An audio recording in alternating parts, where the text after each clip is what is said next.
안녕하세요. 군사돋보기입니다. 현재 우크라이나 전장에서 한 가지 기쁜 소식은 러시아군이 이란을 통해 들여온 수많은 이란제 샤히드 136 드론들이 겨울이 되면서 제대로 활동하지 못하기 시작했다는 것입니다. 그러나 다른 한편으로 우려되는 소식이 있는데 역시나 러시아가 이 이란제 드론들을 대규모로 들여와 우크라이나 전장에 사용하면서 그 대가로 지불하기로 한 것이 최신의 전투기인 소위 35 24대라는 것인데요. 심지어 이란제 무기들에 대한 대가로 제공되는 것들 중에 소위 57 펠론 자칭 스텔스 전투기도 포함되어 있어 문제가 되고 있습니다. 이 문제를 과연 어찌하면 좋을까요? 전문가는 아니지만 해당 분야의 정보를 조사 정리했습니다. 본의 아니게 틀린 부분이 있을 수 있다는 점 양해해 주시면 감사하겠습니다. 현지 시각 12월 11일 전 세계 여러 방산 전문 매체들의 보도에서는 이란과 러시아의 무기 거래에 관한 우려가 터져 나왔습니다. 이에 관한 여러 보도들에 따르면 이란제 드론이나 탄도미사일에 대한 물물 교환의 대가로 러시아가 소위 35 전투기 24대를 제공하기로 했으며 현재 이란 공군의 인수 요원들이 몰래 국적을 숨긴 채 러시아 내부에서 인수 작업을 진행 중이라고 합니다. 미 정보 당국이 밝힌 바에 따르면 러시아는 이란으로부터 수천 개의 드론이나 수백 발의 탄도미사일을 지원받고 그 대가로 각종 헬기들과 방공 시스템 또한 제공할 계획이라고 하는데요. 미 정보 당국은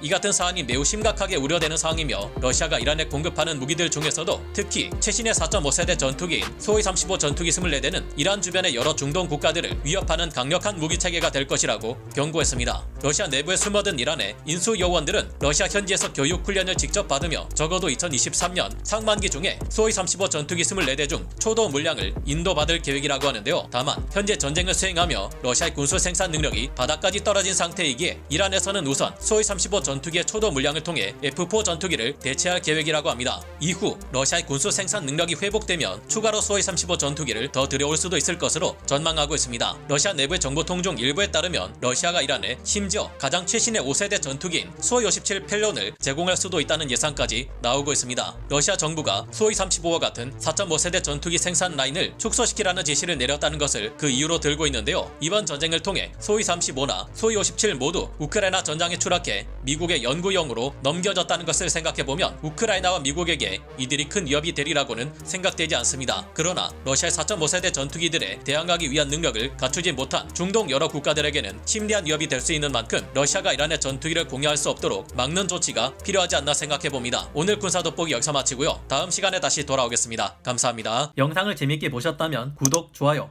알림 설정 부탁드리겠습니다.